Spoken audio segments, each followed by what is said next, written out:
An introverted young woman, quiet for years, ordered a single meal after a day that left her utterly drained.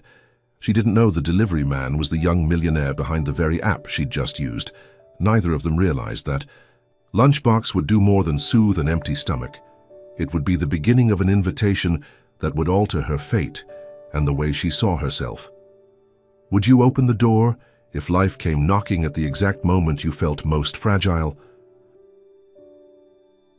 She left the office after the wall clock struck 8. Her steps were slow down the long corridor, the harsh white fluorescent lights doing nothing to soften the fatigue etched across her face. Night wind slipped through the cracks of the window pane, curling into her thin coat, brushing the neatly tied hair at her nape. The city outside was still awake, but she had run out of energy long ago. Each step toward the elevator felt like stretching time just to catch a breath. She didn't think much, nor did she have the strength to. Today was no different than yesterday or the day before that. Quiet, steady, persistent. But something inside her, some small unremarked piece, was quietly wearing thin. She didn't like noise and rarely left a trace in a crowd. Her co-workers often called her pleasant but quiet. They weren't wrong. She always kept a polite distance. Not cold, never too close. She was just tired. Tired of trying every day to be considered okay enough. When the elevator doors opened on the ground floor, she stepped out like someone tracing the steps of a memorized routine. The night wind stung her face as she pushed open the glass doors. Her phone buzzed in her pocket. A message from the system. A deadline had been pushed to next week. She let out a breath. Not relief exactly. More the kind of breath you take when you've stopped expecting anything from the day. Her apartment was small, warm and tidy. The soft golden glow of the desk lamp flicked on automatically as always when she arrived home. On the table, a half-open notebook, a cup of tea gone cold, and an old family photo from her university days. She didn't linger, just dropped, her bag on the chair and sighed. The fridge was nearly empty, or at least there was nothing tempting enough to cook. She leaned against the door, staring at the rows of jars, as if hoping they might rearrange themselves into a warm meal. Nothing. Of course. She picked up her phone, swiped through the screen without intention. Familiar apps blinked back at her, but none held her attention. Then a new icon appeared at the very end, blue, labeled Nom Nom. She had downloaded it days ago after seeing the ads over and over, a newly launched food delivery app. Clean interface. A brief tagline, "We don't just deliver food and we deliver care." She frowned. It sounded like a stretch. But tonight, in a cold kitchen with an empty stomach, she didn't want to cook. And she didn't want to think. She ordered at random, chicken fried rice, a small seaweed soup, not spicy, as fast as possible. No extra notes. After tapping confirm, she dropped the phone on the sofa and sank to the floor, her back against the wall. The apartment was still as a held breath. The wall clock ticked, a sound most people ignore, but in moments like this it echoed the whole length of a long, long day. She closed her eyes, not to sleep, just to let her mind go blank. There was something few people knew. Once she had dreamed of being a painter. There had been days when she painted from morning until night, losing sleep just to get a single patch of color right on the canvas. But life came the way it always does, like a bus that doesn't wait. She chased degrees, found a stable job and got swept into the rhythm of adulthood, where Monday mornings marked the start of a long surrender. The doorbell rang. She opened her eyes, glanced at the clock. 22 minutes, faster than expected. She stood, smoothed her coat. As she passed the mirror, she caught a glimpse of herself, looking every bit like someone at the end of a very long day. Hollow eyes, slightly mussed hair, no makeup. But calm. She opened the door. A man stood there, baseball cap pulled low, delivery jacket zipped to the neck. He smiled gently without cheeriness. "Your order," he said, voice low and a little hoarse, like someone who had spent the evening riding through cold wind. She nodded. "Thank you, enjoy your meal," he said. That was it. Nothing remarkable except the look in his eyes, fleeting, as if he might have wanted to say something. Then he turned and walked away, She carried the meal inside and shut the door. Chicken fried rice and seaweed soup, exactly as ordered.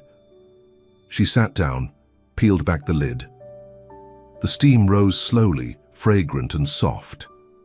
Not the best meal she'd ever had, but in that moment it was enough. She ate slowly. She couldn't recall the last time she'd truly sat and eaten in silence. She thought again of the app's tagline, "We deliver care." And tonight, it didn't feel like empty marketing. When she finished, she reopened the app to leave. A review, nothing to complain about. Nothing extraordinary either. She began to type something simple, then paused. She wrote, "Thanks for being on time. The meal made me feel a little lighter after a long day. I hope the app keeps this kindness." Send. She turned off her phone, poured herself a glass of water, and sat still. The golden light from the desk lamp reflected off the wooden table, everything as it had always been. But somewhere inside her, a quiet space had opened up, small, like a door left slightly ajar. What she didn't know was that the delivery man had read her message, and what she couldn't yet know was that a small order on an ordinary night would change everything. She woke a little after 9, not because she had the luxury of sleeping in, but because she was working from home today. Morning sunlight slipped through the barely parted curtains, as if politely asking to enter. Outside, the sky was a rare, piercing blue, clear in a way winter days almost never were. On the table, last night's empty takeout box still sat untouched. Next to it, a cold cup of tea, and on her phone screen, still unlocked, the review she had written the night before. "Thanks for being on time. The meal made me feel a little lighter after a long day. I hope the app keeps this kindness." Not poetic, but honest. And one of the few times she'd felt moved to say something out loud, even if just through a screen. She got up and made herself a cup of black coffee, no sugar. Every morning began like this, simple, familiar, with no expectations for the day ahead, just a hope it would pass quietly. Her laptop blinked to life, emails already lined up like usual. But this time she opened the food delivery app first. Maybe it was the afterglow of last night's dinner. Maybe she just wanted to treat herself to a decent breakfast. Whatever the reason, her fingers returned to nom-nom. She ordered an egg sandwich and a banana smoothie. A simple combo, comforting, with just enough energy to get her through. She left a note. "No mayo, and please don't forget the smoothie." She tapped place order, then turned back to the endless wave of emails, phrases worn so thin they barely registered anymore. "As discussed, please see attached." Deadline moved. She didn't expect much, just breakfast delivered to her door. But when the doorbell rang 20 minutes later, the first thing she saw was a plastic bag with a single sandwich inside, no smoothie. She took the bag and closed the door, standing still in the living room, staring at the incomplete meal. It wasn't hunger. It was the tug of something small and fragile inside her, something that had quietly been reaching for a little bit more. She sat down and reopened the app. The familiar prompt appeared. "Would you like to rate your order?" She did, but strangely, though, she wasn't angry. Not like before, when a wrong order would leave her fuming. She looked at the sandwich, still warm, not bad, but it was missing the one thing she'd most looked forward to. She typed slowly. Order arrived quickly. Sandwich was still warm. But the smoothie was missing. "I know it's a small mistake, but I hope the app double-checks in the future. Thank you for the kindness last time. Hoping next time is better." No exclamation marks, no capital letters, no bitterness. She sent it. And for the first time, she noticed something different in herself. The old version of her might have said nothing or snapped, but today she'd offered a gentle reminder instead. It felt like learning to speak to the world again, just in a softer tone. Not long after, a message popped up from the app. "We're sorry for the oversight this morning and will do better. We look forward to serving you again." She smiled. Maybe it was automated, but something about the message felt warm. It didn't sound like the usual canned apologies. It felt like someone might actually be listening. The rest of the day passed like any other. Meetings, slide edits, half-finished messages. But somewhere in the quiet lull of her lunch break, she found her mind drifting back to last night's delivery. Maybe he didn't remember her. But the way he'd looked at her, that quiet smile, it had made her feel seen, noticed. If only for a moment. That evening, she stepped out onto the balcony. The moon was absent, but the stars glittered strangely bright. She curled into a wicker chair, hugging a small pillow. Her thumb slid across the journal app on her phone, the place she wrote what no one else knew. She typed, "They forgot one item today, but I don't feel like I lost anything." Maybe because in writing that review, I felt like I mattered. A small thing. But in a world that seemed to speak louder each day, she knew learning to be patient, to speak gently. That too was a kind of strength. And she didn't yet know that on the other side of that app, someone had read every word and smiled. Because he, the one who delivered dinner last night, remembered her eyes, remembered her quiet message, and it was her kindness that would be the reason he came back. The afternoon passed like a film in slow motion. Sunlight spilled across the wooden floor, casting the shifting shadow of a curtain gently swaying in the breeze. She was working, but her mind drifted elsewhere, to a space between kind apologies and a forgotten smoothie. When the doorbell rang for the second time that day, she looked up, startled. She hadn't placed another order. Rising from her desk, she glanced through the peephole. It was him, the delivery man from the night before. Same uniform jacket, same baseball cap. But something felt different. His face wasn't unfamiliar, yet it wasn't quite recognizable either. Like someone she'd once glimpsed on a magazine cover, caught in passing, framed in a context not entirely ordinary. She opened the door. Slowly? "Hi," he said, holding out a clear plastic cup, neatly sealed and tucked into a small paper bag. "I think this might be the smoothie you were missing this morning." She stared at him, surprised. "You remembered my order?" "I happened to see it flagged in the error list," he replied. "And I thought you deserved to have it. It was an odd gesture. Delivery drivers didn't come back, especially not for something so small." But he stood there with an easy smile, his eyes steady, not prying, just open. As if he wasn't doing this because of a job, but for another reason altogether. She took the smoothie and nodded. "Thank you." That could have been it. But he didn't walk away. He paused for a moment, then asked, softly, like a question, tossed into warm coffee steam, "Yesterday, was it a bad day for you?" She didn't answer right away. She tilted her head. "How would you know?" "I don't," he said. "I guessed. Your eyes looked like someone who's been through a lot of silence."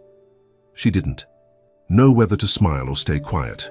Part of her felt seen, like someone had gently knocked on the wall she'd built. Another part felt strangely comforted. "Do you use this app often?" he asked casually, as if this were a morning chat between strangers on a park bench. "Only since yesterday. I downloaded it on a whim." "Some things we stumble on," he said, "turn out to be beginnings."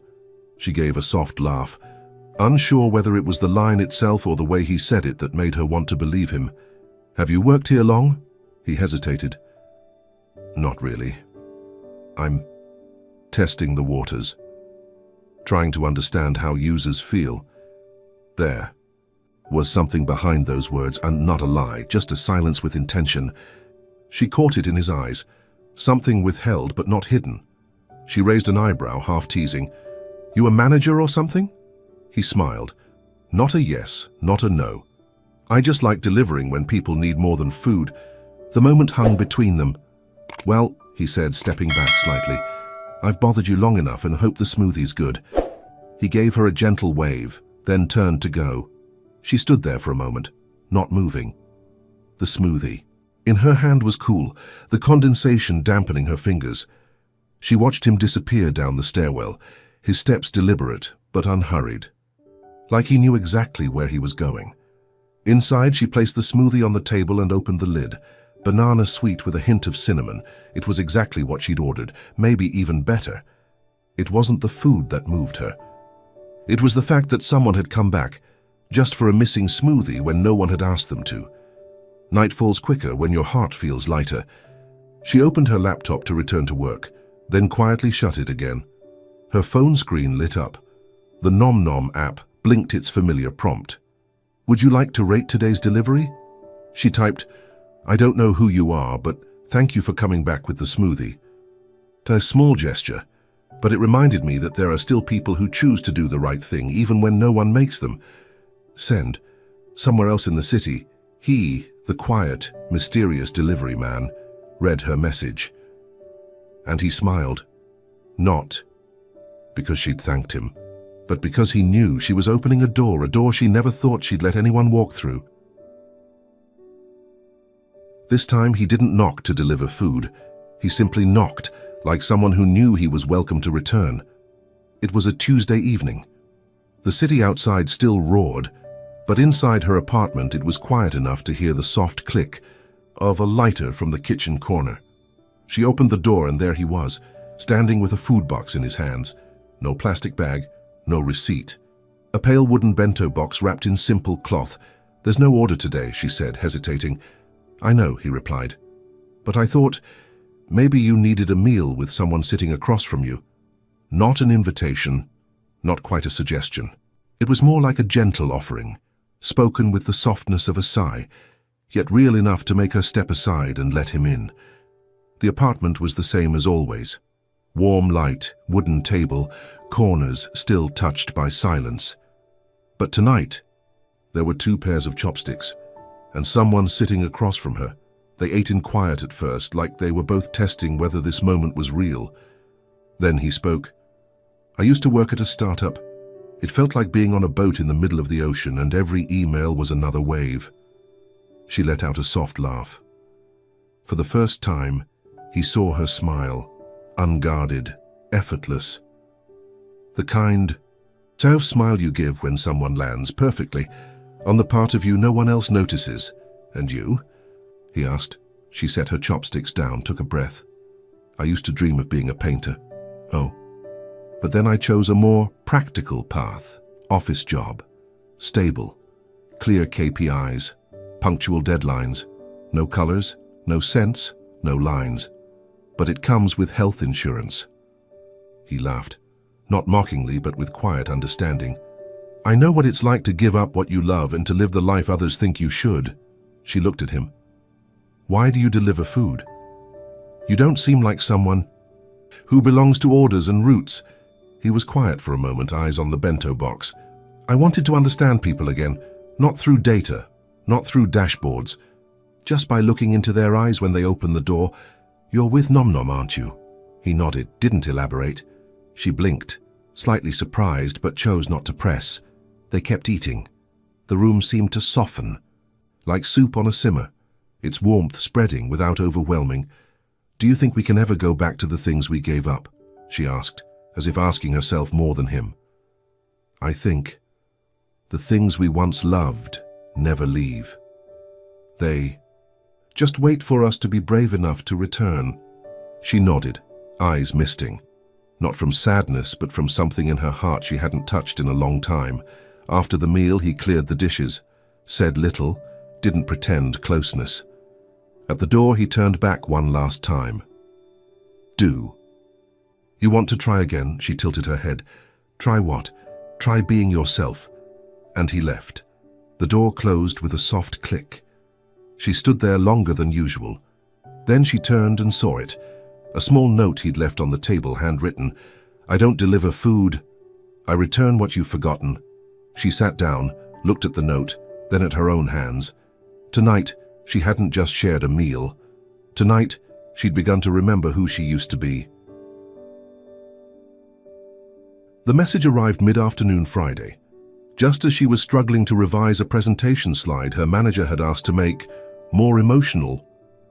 A vague request, the kind that made her stare at the words, "Click to add title," for 10 full minutes, unable to write a single thing. It was from an unknown number and no name, just one line. "If you're free tonight, I'd like to invite you to dinner, this time at my place. No address, no emojis, no further hint, and..." Yet somehow she knew it was him, and in a way she couldn't quite explain, she replied, "Okay." The address came soon after. A tall, quiet building tucked down a sleepy street on the west side of the city. Not a restaurant, not a delivery hub. When the taxi dropped her off, she looked up. No signage, no neon lights. Just a single, black wooden door and a small inscription beside it. Nom Nom Lab. She stepped inside. The space opened like a world apart. Bright, airy, infused with the scent of coffee and new paper. Glass walls, green plants, laptops aglow on pale wood desks. No uniforms, no order numbers shouted out. It felt more like an artist's studio than a tech office.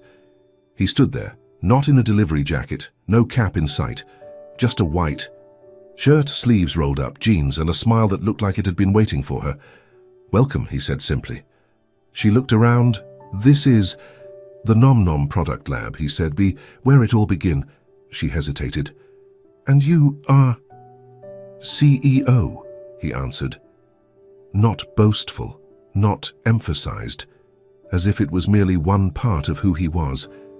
"And you delivered food because I believe there's no data more valuable than looking someone in the eye. And," he paused, "because I wanted to meet you." She blinked. "Me? Yes. The person who wrote that a meal made her feel a little lighter. The one who responded with kindness when a smoothie was missing. The one who didn't just eat but let the food speak to something inside her." He gestured to a table by the window.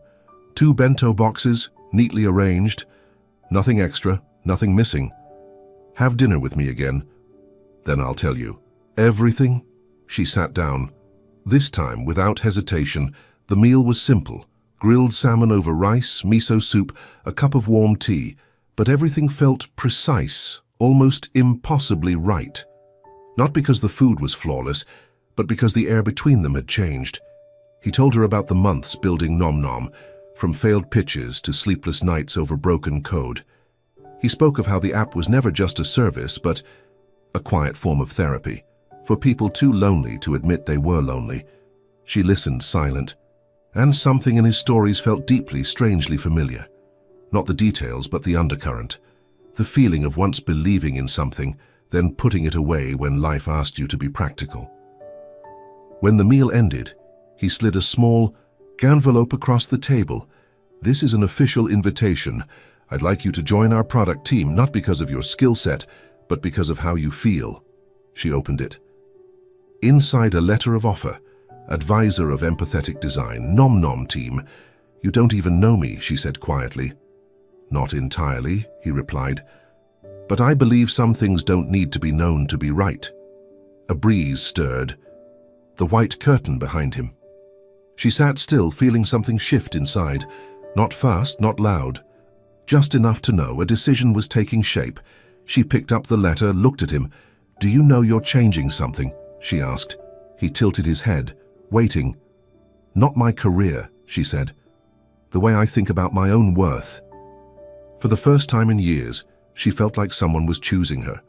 Not for performance metrics, but for something quiet and deeply real. He smiled. "Monday, 9 a.m. The door will be open." She walked out of the building, heart light, like that banana smoothie from before. She couldn't quite name the flavor, but it was enough to know something inside her was healing, bit by bit. And for the first time, she stepped into the future, not with fear, but with curiosity. She kept the envelope by her side all evening, as if it was something fragile. She didn't open it again, but she didn't tuck it away either. It sat quietly on the wooden table, next to a glass of cold water and the soft glow of her desk. Lamp set to its lowest light, she didn't know what was holding her back. The opportunity was clear. A new role, more meaningful, closer to what she once dreamed of. A place not driven by dry Excel sheets or templated emails, and someone who had seen her worth before she could name it herself. And yet, she still couldn't say yes. Maybe it was fear. Not of failing, but of changing so much, so fast that she wouldn't recognize herself anymore. The next morning, she texted her best friend. "Coffee? Urgent? Bring your brain." her friend replied with an owl in a graduation cap. They met at their usual cafe by the park, the one where they used to sit for hours at 22, sketching out their lives, promising each other they'd never work just for money. She told everything, no edits, from the bento box to the smoothie, from his eyes to the words, advisor of empathetic design. Her friend listened through all of it, didn't interrupt once. And what are you afraid of? She finally asked. I don't know. That if I step into this, I won't be myself anymore. That I won't be good enough. That it's just a moment of magic, not something real. Her friend set down her cup. He looked straight into her eyes. You're not afraid of magic, she said. You're afraid you might actually deserve it. The sentence landed on the table like a small stone. No splash, just a quiet ripple that stretched far. Remember when we were younger, her friend added, smiling, and we used to paint whole futures in watercolor. Now it's just slides as dry as dust. Well, maybe the universe just gave you a new brush. Only this time you have to choose your own colors. Back home, she was still unsure. That night, she opened her laptop and started an email. Dear Mr. Lay, thank you for your generous offer. I'm truly moved by the trust you've placed in me. However, I'm not sure I'm the right fit. She paused. Fingers on the keyboard, motionless. A memory surfaced. His eyes when he said, I want you to try being yourself again. She hit delete, line by line, until the email became a blank screen. Then, in a moment, led by her heart, not. Her head, she wrote just one sentence. I'd like to give it a try. Send you. No resume attached. No mention of the role, just a quiet nod from a courage she had only just remembered how to name. Afterwards, she turned off the lights and stepped out onto the balcony. There were no stars that night, but the wind was gentle. It caught in her hair, cool but not bitter. She closed her eyes, letting the night settle over her shoulders. And then softly she smiled. For the first time in a long while, she wasn't thinking about what she should do. She was simply thinking, I won't regret this. Monday, 8:17 a.m. She stood before the tall glass doors of Nom Nom Lab, her fingers loosely curled around the strap of her bag. The coolness of the glass pressed through her coat sleeve. Everything was quieter than she'd imagined. No rushing footsteps, no ringing phones, none of the morning chaos she'd grown used to at her old job, just her, and a door waiting to be opened. She took a breath. Not deep, not sharp, just enough to stay present. Then she stepped inside. The reception desk wasn't a barrier, but a small round table, an open laptop, a young woman with a warm, unforced smile. Welcome, she said, as though they'd known each other. No ID checks, no clipboard. Just a lanyard gently handed over. Empathy team, guest advisor. She walked down the glass-lined hallway, where morning sunlight spilled across pale wooden floors. Inside, small groups clustered together, typing, talking, laughing. No suits, no masked emotions. A small room on the left bore a sign, Idea Room. She stepped inside. And there he was, still him, with a smile warm enough to make her feel like she hadn't taken a wrong turn. Welcome to your first new Monday, he said. That whole morning, no one told her what to do. He introduced her to the team. Thoughtful, soft-spoken people. They didn't ask what school she went to or what she'd done or why she was there. They asked, when was the last time you felt truly connected to someone? How do you think an app could ease loneliness? Has a meal ever made you cry? And somehow she answered, not to impress, but as if she were slowly unwrapping pieces of herself she'd once tucked away. One of them showed her a prototype, a new interface designed not to hurry users into clicking order now, but to gently ask, what does your mood need to eat today? Every order is a slice of emotion, they said. We think you can help us read it. She thought back to the days she was too tired to choose, how she'd order plain rice and a fried egg because everything else required too much. Those orders never said much on the surface, but underneath they had always been quiet cries for something more. And now she could help others be seen through the choices they made without realizing why. At lunch, they ate together in an open pantry space, no hierarchy, no titles at the table. She laughed more than usual, and for once the laughter didn't leave her exhausted.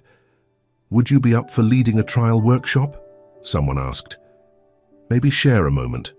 When an order felt like more than just food, she nodded. Not because she was ready, but because she wanted to give herself the chance. By afternoon, she stood before a whiteboard, marker in hand. Her hand trembled slightly, but she wasn't afraid. On the board, she wrote, "The things we don't name. Sometimes food says them for us." The room fell quiet. Then slowly they nodded. As evening neared, she stepped onto the fifth-floor balcony, where rows of mint and rosemary grew along the railing. The wind brushed her shoulders, light and cool. He came out beside her, not intruding. Just there. "How was your first day?" he asked. She smiled, her eyes still on the sky. "Unlike any Monday I've ever known." "I didn't want to go home." "Then that's a win," he said. They didn't say more, but the silence didn't weigh on her. It filled the air with something unnamed and full, like the right meal at the right moment, like a smoothie returned, like the feeling of being seen and needed. That night, she came home and took off, her lanyard placing it gently on the table. The soft yellow light of her lamp glowed, same as always, but something had shifted. She opened her notebook and turned to a blank page. Day 1, not of a job, but of myself. The weekend air was quieter than usual. Her apartment was still small, still bright with light, still anchored by a warm cup of tea beside the window, but now there was something new, a feeling of living, not merely getting by. She sat in front of her laptop, typing the first lines of a short piece. Not a work email, not a private journal, a story. About a bento box, a delivery order, and a man who was not just a delivery man. She wasn't writing for anyone in particular, but the words came easily, as if they'd been waiting inside her for a long time, finally finding the moment to reach the surface. "I once had a long day, long enough that all I wanted was to order food and avoid speaking to anyone, but the delivery came a little late. One item was missing, and instead of getting angry, I wrote a short message. Thank you for being on time, and the meal made me feel a little lighter after a long day. I hope the app keeps this kindness." I didn't expect anyone to read it, but someone did, and they came back, not just with the missing item, but with a question. "Have you ever tried being yourself again?" Vice paused, lifting her gaze to the pale grey sky outside. There was a tenderness in the wind, like the shape of a hug without the arms. The story continued. "I don't know what made me walk into a completely new place on a Monday morning. No boss's name on a plaque, no KPIs, no empty deadlines. Just one real question. What do you feel when you look at this order?" And for the first time in years, I found myself answering, not to prove anything, but because I wanted to share. She typed the final lines. "This isn't a love story. It doesn't have to be. It's the story of someone who began again. Because of a delivery, thank you to the one who returned what I thought I had lost, faith in the small things, and in myself." She hit publish. It was only a personal blog. No real name, no wide audience. But like a message in a glass, bottle set adrift, she felt at peace knowing that somewhere someone might find it and see themselves in it. Across the city, in a small office scattered with unfinished design sketches, he was watching his screen. The post had appeared in the internal dashboard, a quiet space where the product team tracked user feedback. He read it, not needing to know who the writer was, but he knew. Beneath the tech, beneath the code, it had all been built for this. For the moment someone chose to open up, to reach out, to feel seen. He didn't reply, he didn't need to. The story was already whole, and somewhere where soft yellow light brushed the walls of her home, she curled beneath a blanket, reading over her final line. She didn't cry, didn't feel a sweeping rush of emotion. Just warmth, like a spoonful of soup in the middle of winter. Not every journey ends with a grand event.